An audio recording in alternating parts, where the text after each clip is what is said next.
All right. Good morning, everyone. Welcome. Welcome to another week of daily meditation. Good to see you all here. If you haven't said hello yet, please feel very welcome just to introduce yourself in the chat, say where you're coming from, and take your place in the Sangha. So it's a very warm welcome to Ayala Gill this morning. Ayala's teaching with us for the first time. So thank you for joining us, Ayala. We look forward to a week with you. A little bit about Ayala. She's authorized to teach by our guiding teacher at Sangha Life, Martin Aylward, and has been studying with him for many years, studying the Dharma.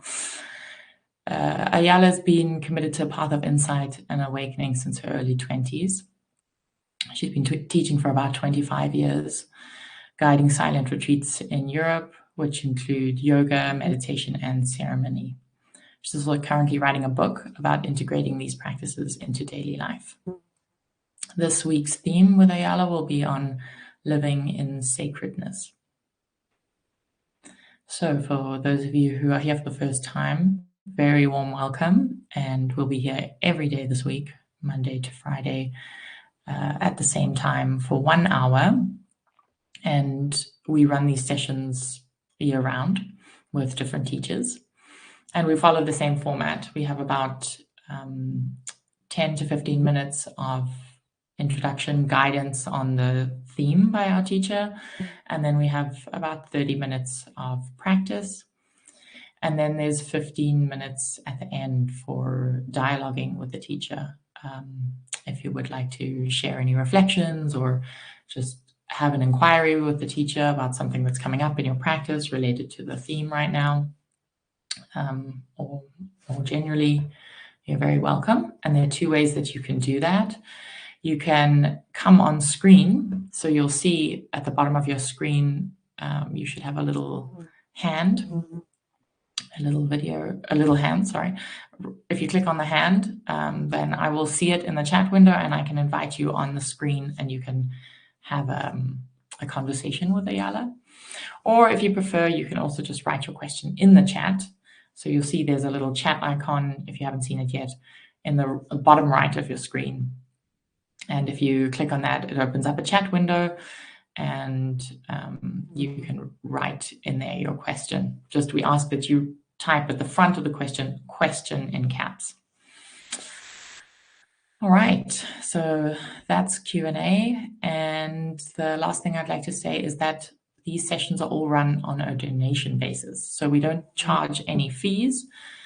You can always show up to our daily meditations, no matter what your financial situation is. But we do ask that if you are able, you support us financially with donations. That supports both Sangha Life to keep doing this work and supporting those who can't contribute financially to be here. And of course, we're supporting our teachers. So anything that you share with us this week will be split between Sangha Life and Ayala. And to donate, it's very easy. You can donate in all the normal ways, PayPal, bank account, credit card. And to do that, it's sangha.live/donate. And I will put the link in the chat as well. All right, everyone. I look forward to practicing with you, and I'll hand over to Ayala.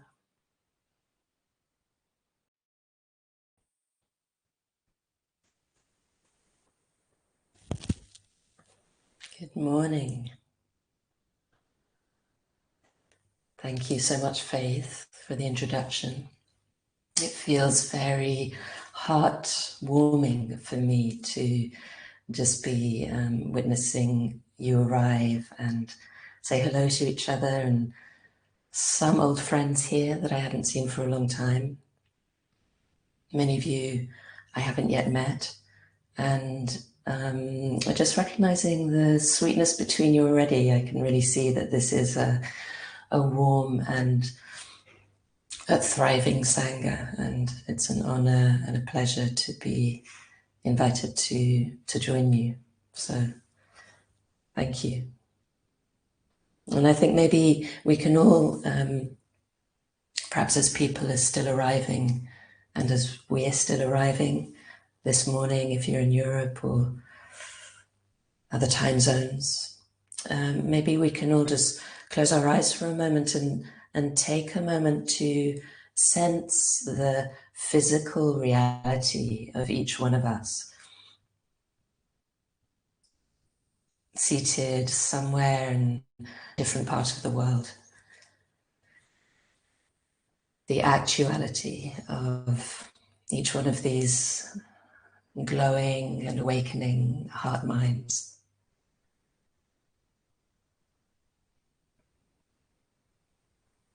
And inviting and welcoming yourself into this space and sensing each other, sensing this extraordinary web that extends beyond space limitations, but also in some way extends beyond time. Some of you are joining us through the recording and yet still entering the same field together.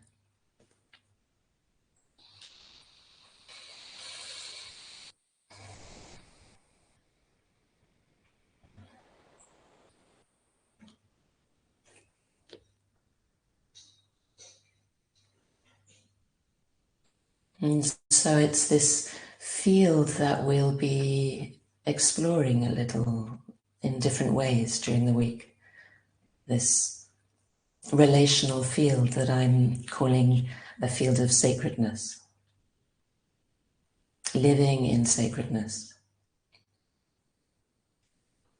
So we'll be exploring in different ways what that might actually feel like. What it means, perhaps first of all, as I'll unpack a little today, and most of all, what it feels like, how we might embody, feel, experience the truth of living in sacredness.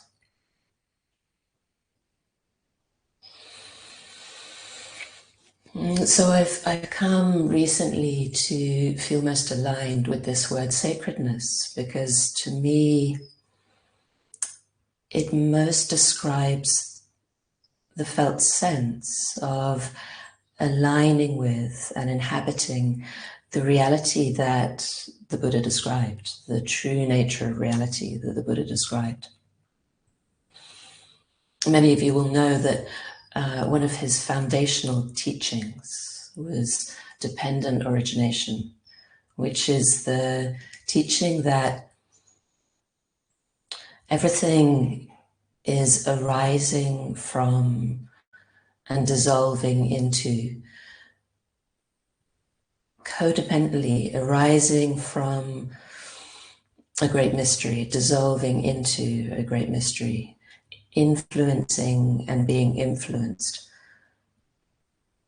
Everything is codependent in its relational appearance and its relational dissolving. And what this means, first of all, is that everything changes. Another of the Buddha's foundational teachings. And so just sense into that now as you begin to settle and arrive here, the changing nature of this moment. The sensations in your body, the sounds as I'm speaking, the sounds around you in your own space. The changing nature of this moment points us towards a preciousness when we really inhabit it, when it becomes more than a concept in the mind. It points us towards the fleeting, iridescent nature of each moment, that when we taste it, it's profoundly fulfilling and yet already passing. So there's a preciousness here, which is one piece of that quality of sacredness. But another aspect that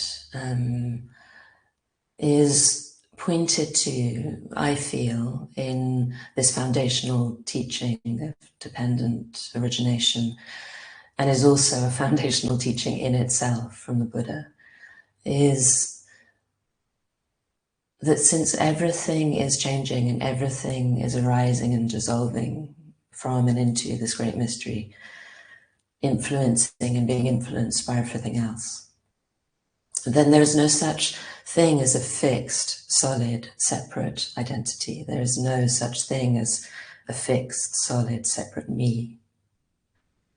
And if there was, if I could be separate from anything else, then perhaps if I did something harmful and I just hid it away, I turned my back and you couldn't see me, then perhaps it wouldn't influence you. And perhaps it wouldn't influence me. Perhaps it's all events had their own separate arising. Then we could believe that it would be okay to take care of what I need and to push away what I don't need. Perhaps that would be the most appropriate response. But given that, as has been endorsed more recently in quantum physics, that there is no discrete entity, nothing can be found that is separate, that in fact everything exists both in relationship and also as a relationship. We in all things are a relational field. And so, as well as everything changing and everything being precious, there's another factor here, which is that everything matters. Every movement of this body, heart, and mind sends out ripples that are unimaginably wide and deep. And so for me, when I really sit with and land with the felt sense of everything is precious and everything matters, what I'm left with is this truth of sacredness, that everything, whether I like it or not, whether I enjoy it or not, is sacred.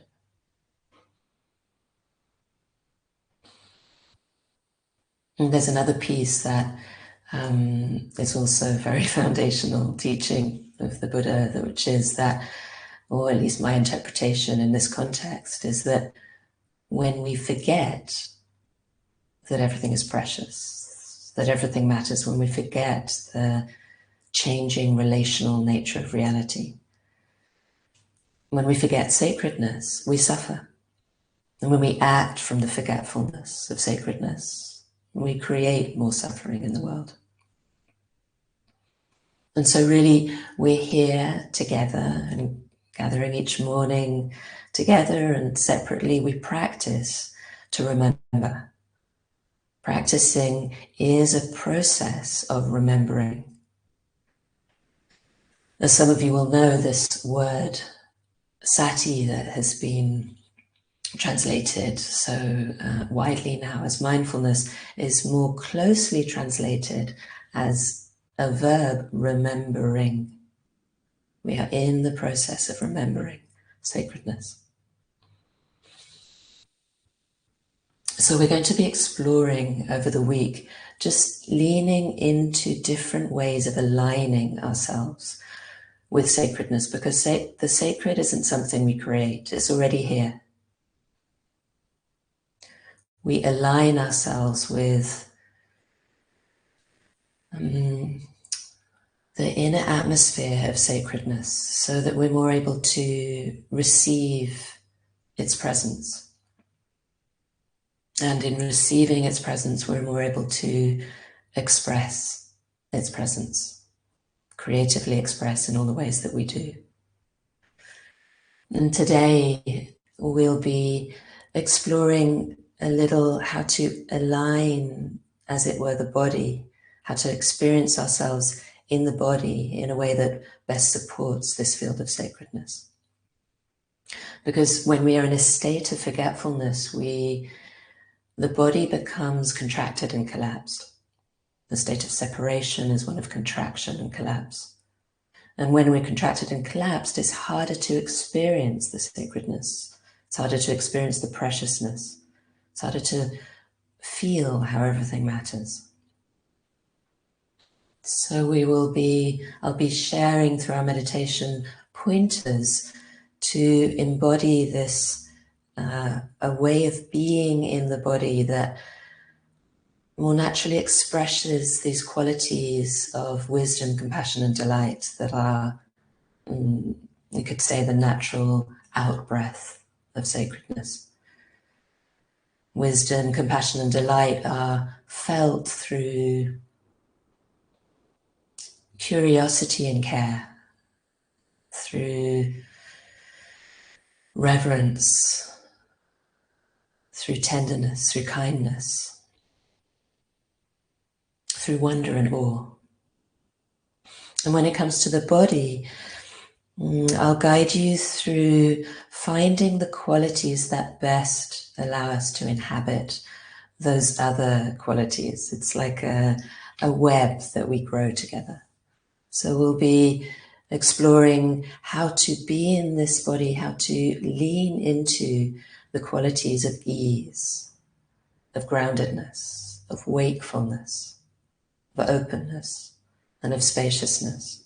How to find and cultivate these qualities in the body so that we experience our body more as a resonant chamber, a resonant field of wisdom, compassion, and delight that more naturally leans us towards witnessing and expressing the sacredness.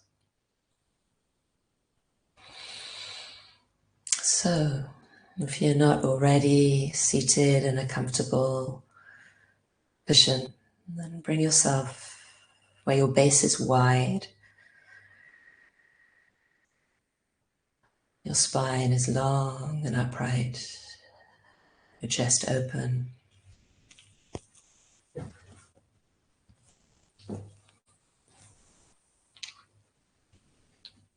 And I'll ring the bell now to begin our formal meditation practice together.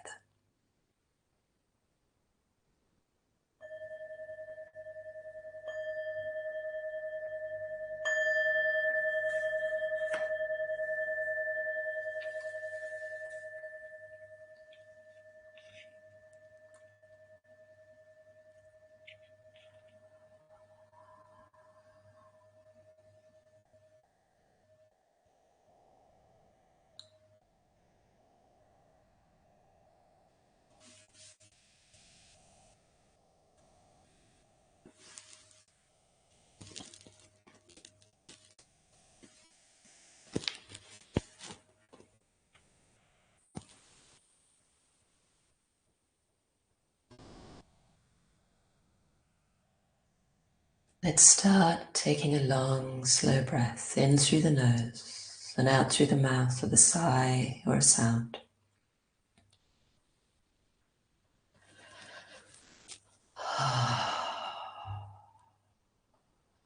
And if it feels helpful for you, you could do that a few times.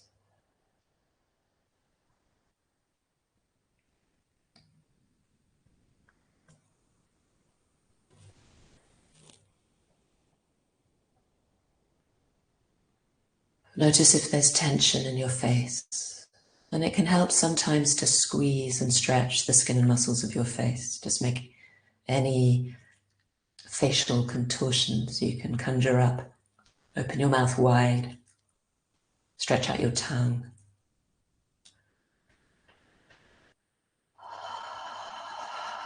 So that with the next sigh, you notice what you can let go of.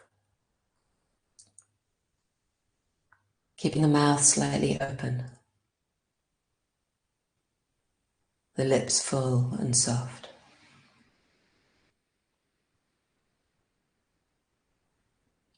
Relaxing the root of your tongue, wherever you perceive that to be.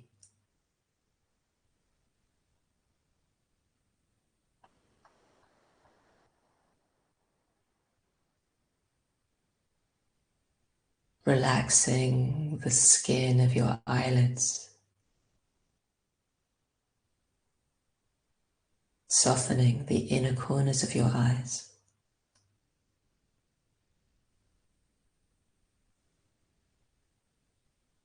And the tiny muscles behind the eyes, let them relax.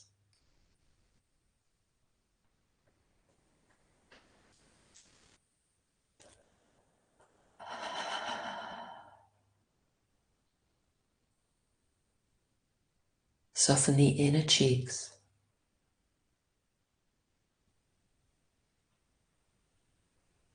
and the hinge of the jaw, where your lower jaw meets your upper jaw. Make space.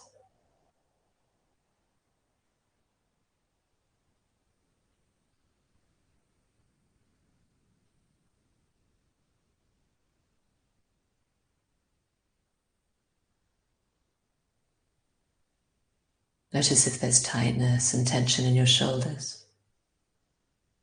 Let them go.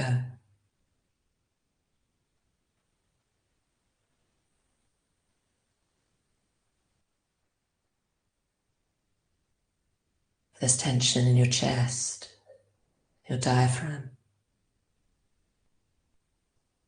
and your belly.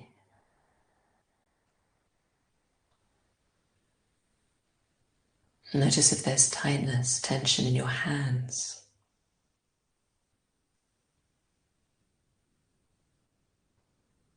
And relax them so that they can begin to feel.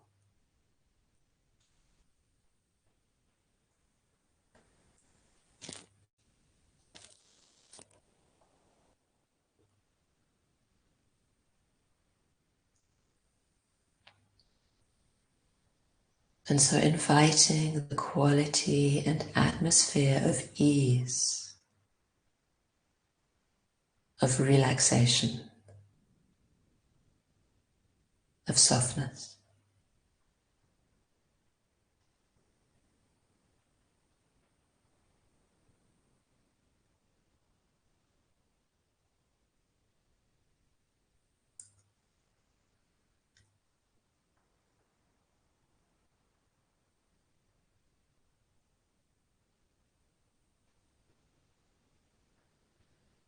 Feeling the ground now, wherever your body's in contact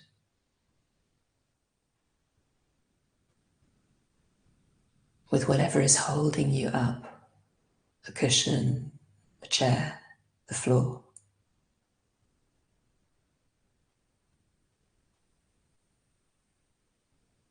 Feel the sensations of pressure, of weightiness in the lower body.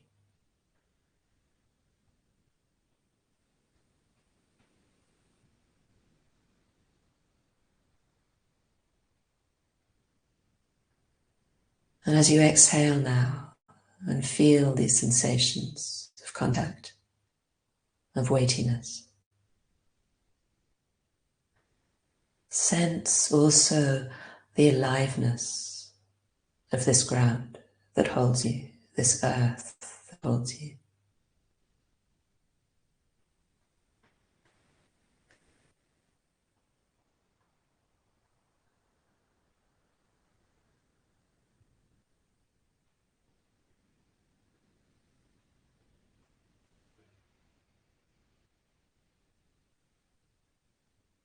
As if the more you surrender the weight of your body to be held by her, the more she rises up to hold you.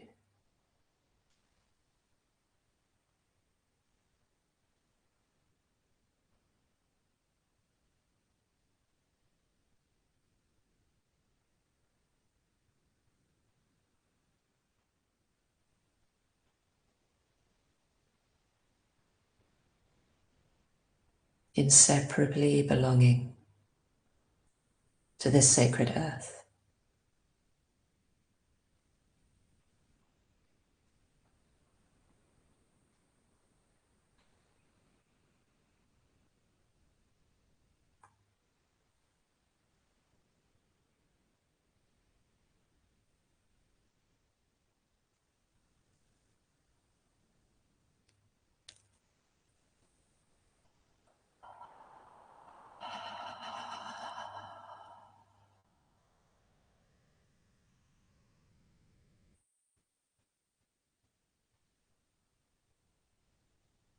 As if with each of your exhalations, you're allowing the fullness and busyness of this mind to gently cascade down, to settle,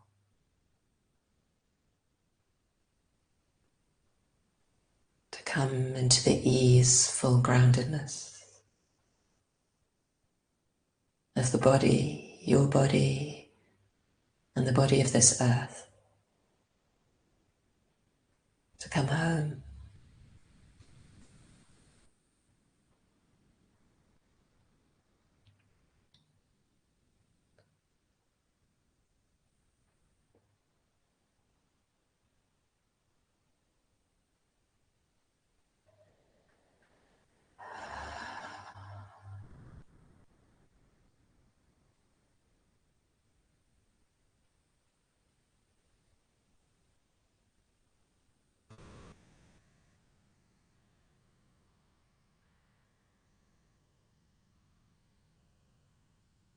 And then even as we continue to exhale into the easeful groundedness of being the body, inhale and feel the length of your spine and the sense of wakefulness.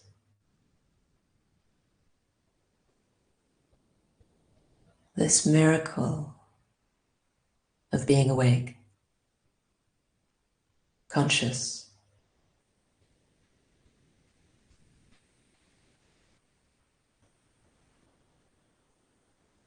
the uniqueness of each and every one of our experience of wakefulness right now in this moment.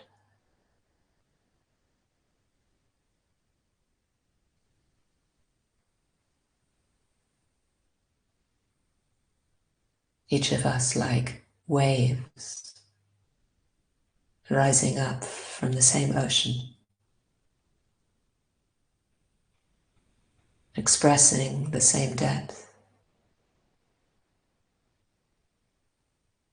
and yet utterly unique in our expression. What a miracle.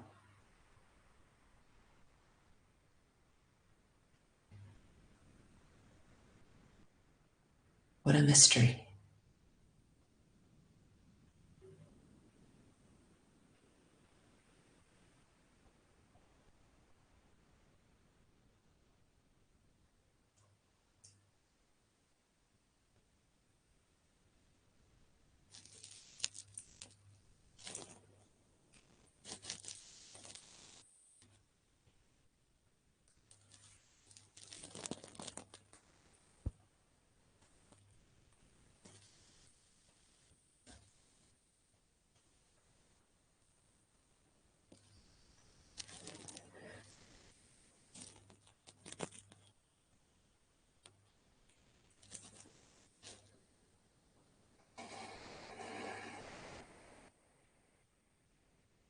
Inhaling also to feel the fullness of the circumference of this body in all its sensitivity and receptivity.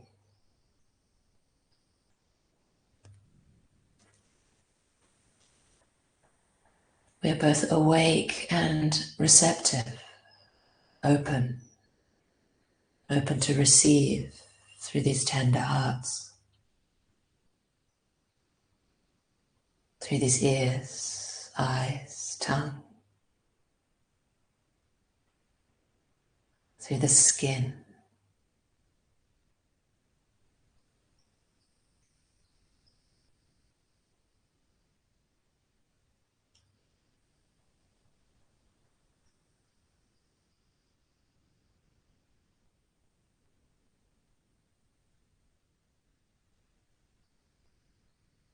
We are remembering the safety of belonging to this easeful, grounded human body, sacred body of this earth, the body of this cosmos.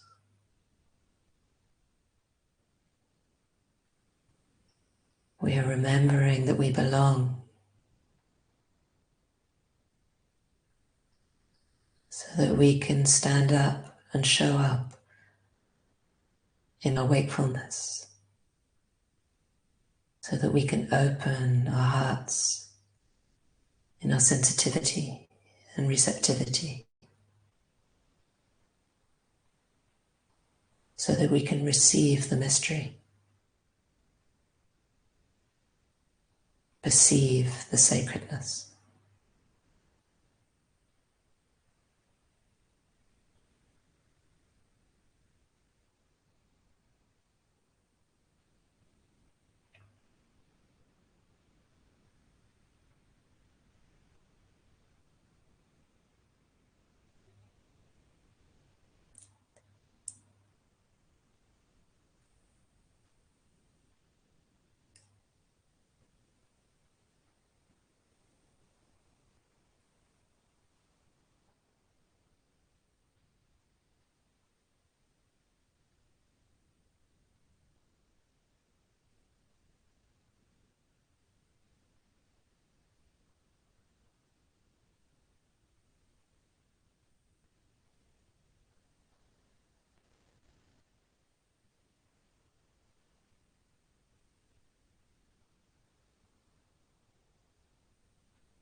Sensing now as well this field of spaciousness, a spaciousness that surrounds and infuses the mystery,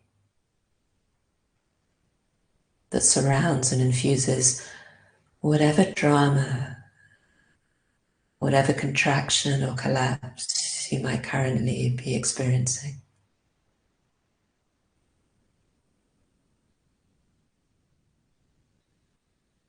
As you exhale, feel the sense of infinite spaciousness extending out in front of you, infused with a luminous warmth of sacredness.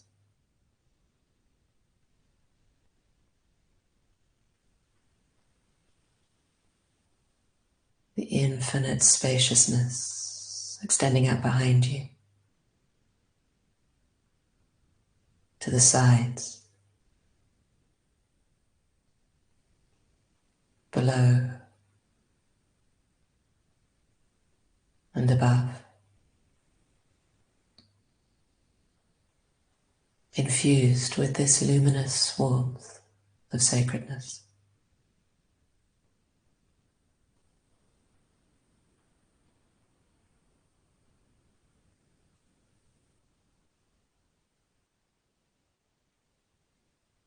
All things arising from and dissolving into the luminous warmth of this field of spaciousness.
Noticing if your attention has moved back into the habitual loops, contractions and collapse, of looping thinking, the contractions and collapse in the body.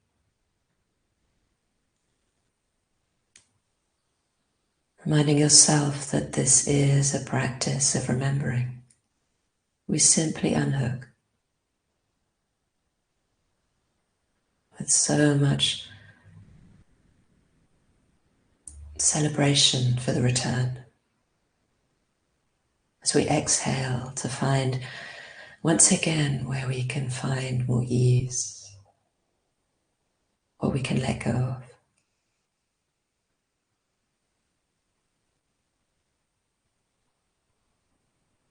To ground ourselves here in the body, not spacing out in the spaciousness.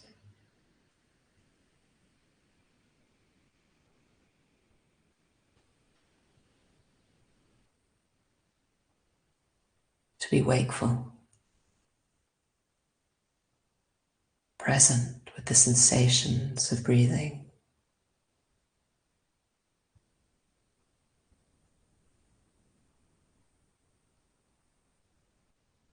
Attuned and attentive to the sensations of being here in this body right now.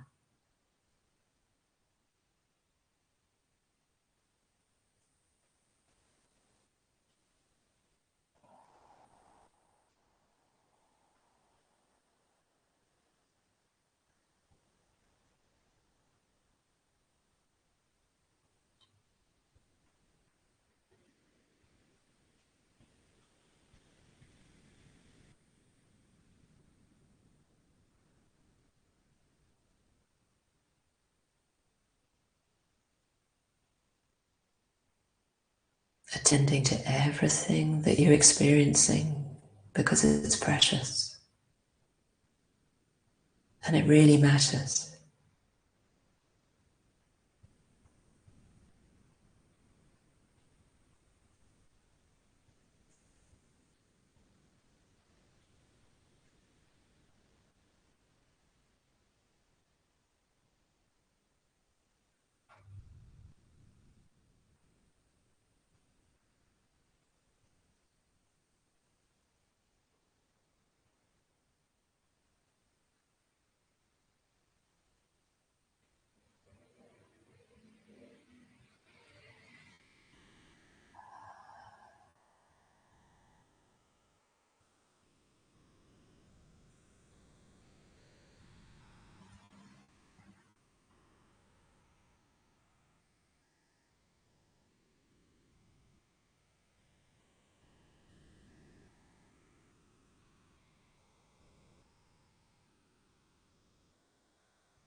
Each time you notice your attention has wandered back into its habitual pathways, as you unhook and return, notice where in your face, in your jaw, or your tongue, your eyes, your shoulders, your belly has become contracted. Every thought pattern that we follow has some imprint in the body, and release there first.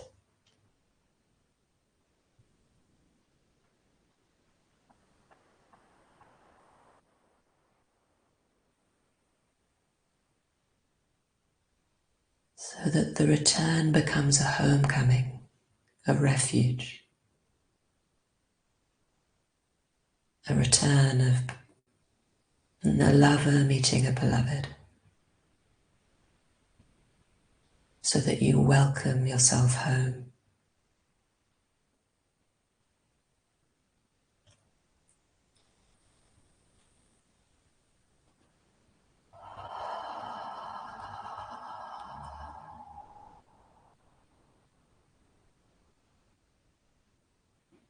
As many times as you leave is an opportunity to welcome yourself home.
And welcoming yourself home to a home that is easeful,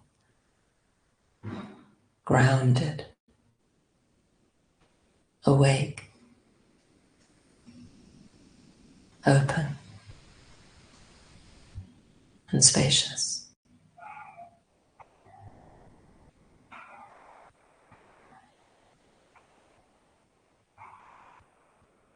A home that invites you into the sacred.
A home that is imbued with wonder and awe at this great mystery,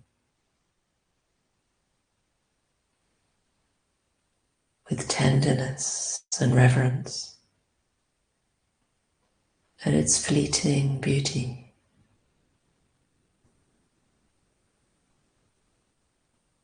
with compassion and kindness for the rawness of this experience of being a sensitive, opening, remembering human.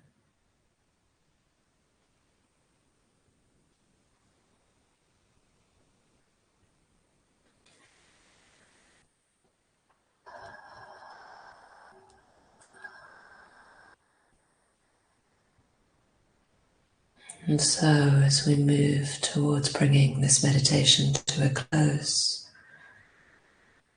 feel each and every one of us again as a luminous heart light, seated somewhere around the world and yet connected through this Sangha.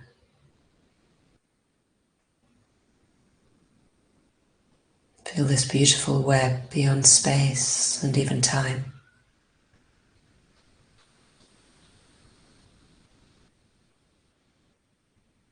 One day we will all be gone.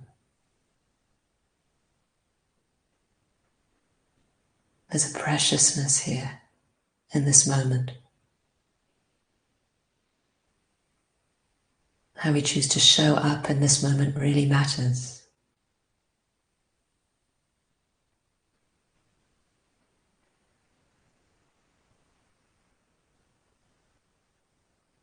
Everything is sacred.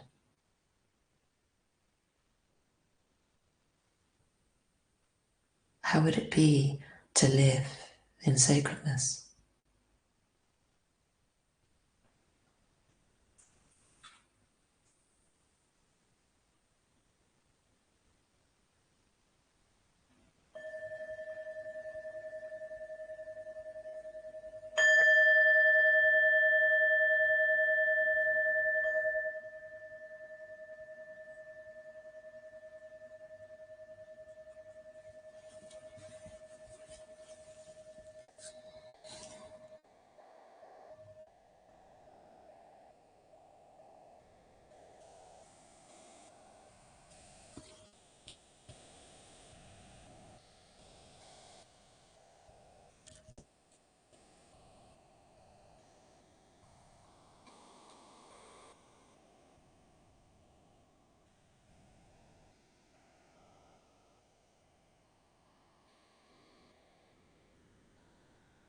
So in a moment I'll open to any questions or sharings you might have.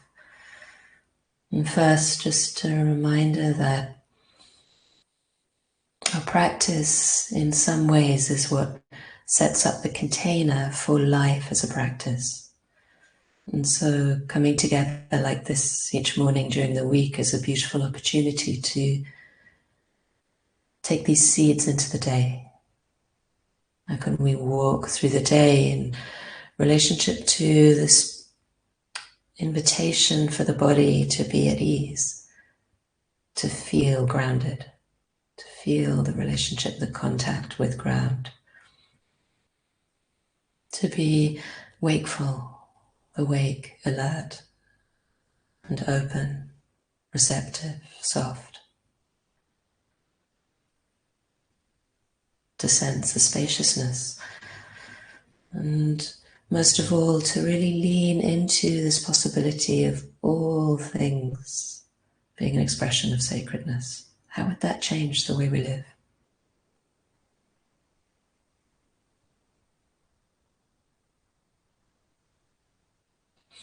And in line with that, just reiterating what Faith said about dana as such a sacred practice. All my offerings are given in the spirit of dana where possible. And it's a space where it's possible to feel this relational field and step into this relational field of receiving and giving as an expression of sacredness. So I also so deeply appreciate Sangha Live for trusting that a whole platform can operate in this way, and of course all of you for your generosity and support.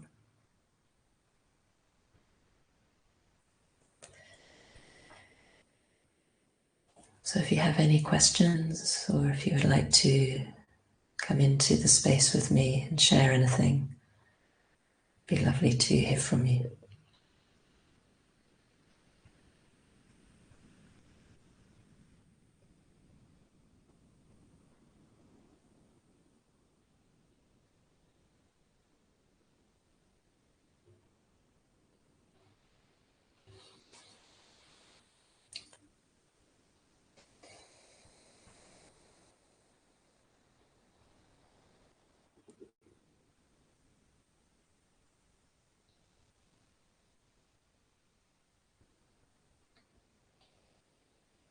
I appreciate it's not a topic that inspires many questions, perhaps. It's the intention of the practice is certainly to be more embodied.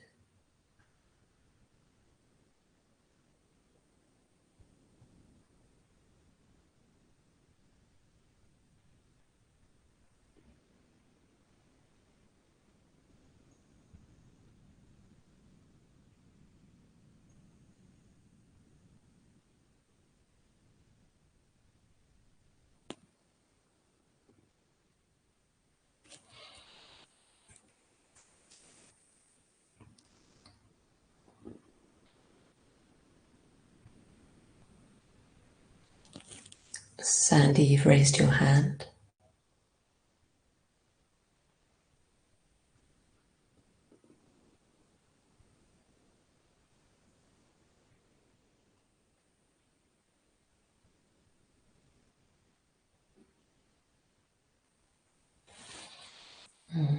Everything that lives is holy, the Blake quote. Yes.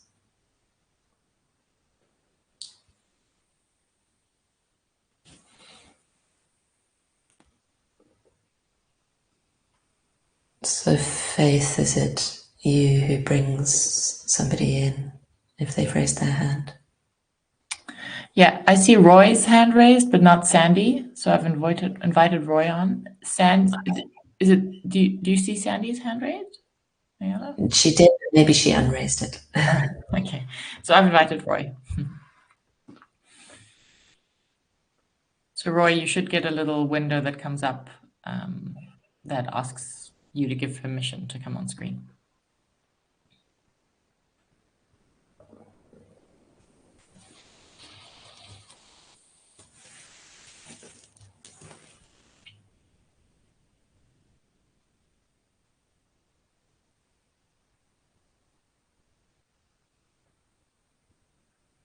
While we wait for Roy, I see there is a question from Clive Ayala in the box.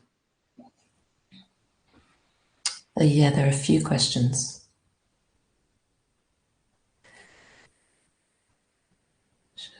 So from Clive, there's a lovely start to the day, thank you. I was just a little unsure of whether there was an anchor to focus on or not. I often focus on the breath. Yes, tomorrow we will be practicing specifically with the breath as the anchor for focus, with this atmosphere of sacredness.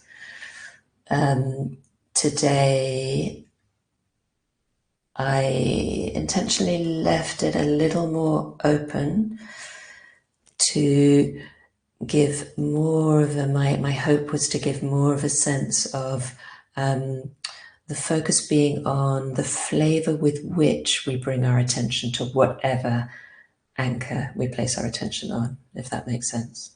So these qualities of curiosity and care, of wonder, awe, and reverence, the qualities which really help us grow into wisdom, compassion, and delight, expressions of that.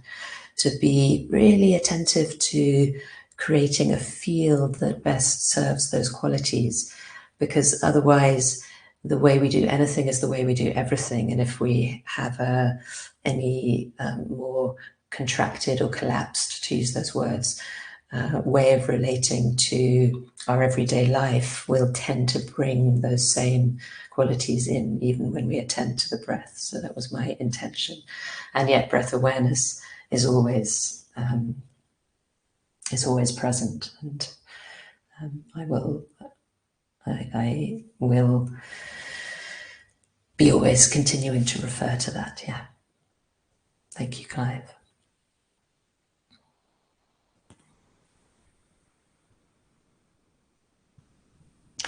A question from Eva.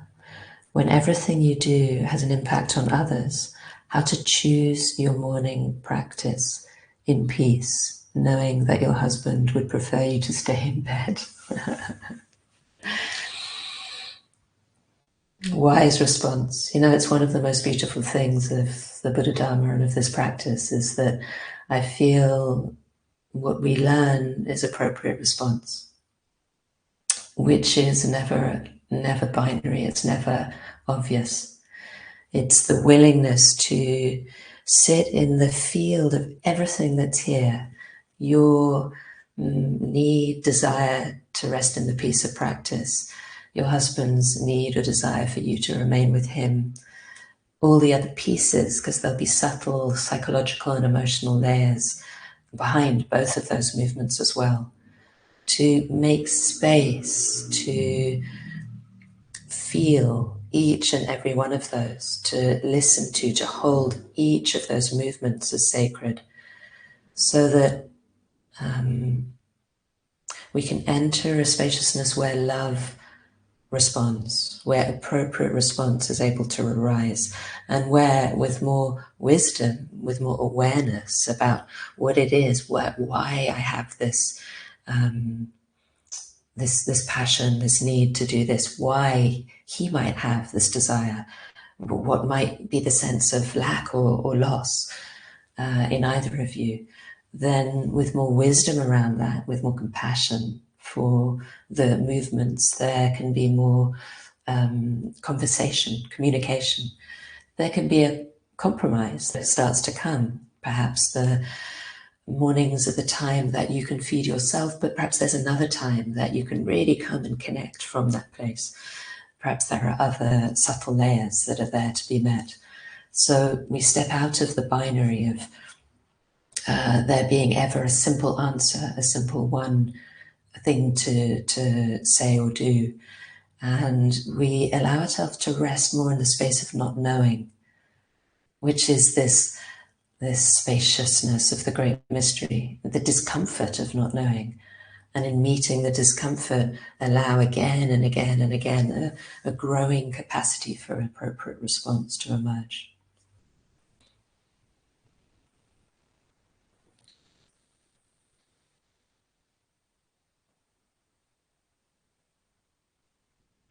Yes, we have skipped some of the questions, and Faith will bring them to me tomorrow to answer.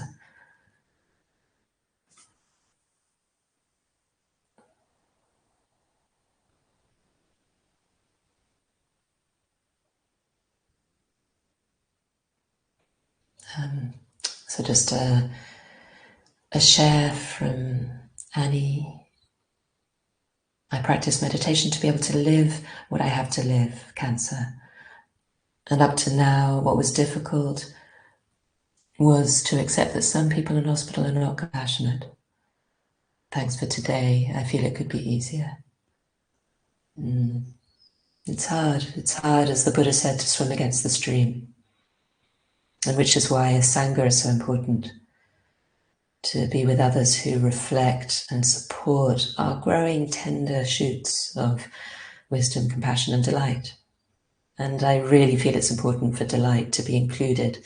Wisdom and compassion are more often expressed as the two wings of awareness, but compassion is the way love shows up with suffering, but delight is the way love shows up with joy. And even in the midst of suffering, even in the midst of a body with cancer, there are moments of delight, and to remember and to align with that as well, that feeds our capacity to be with suffering in a way that, to be with the challenges of life with a compassionate, intimate presence.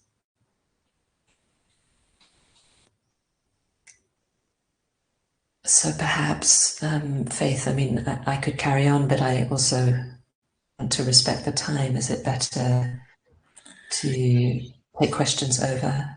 Yeah, let's stop it there, and I will gather all the questions. I saw they were from Laura, Jane, and a few others. So I'll gather them all, and we'll can start with those first up tomorrow.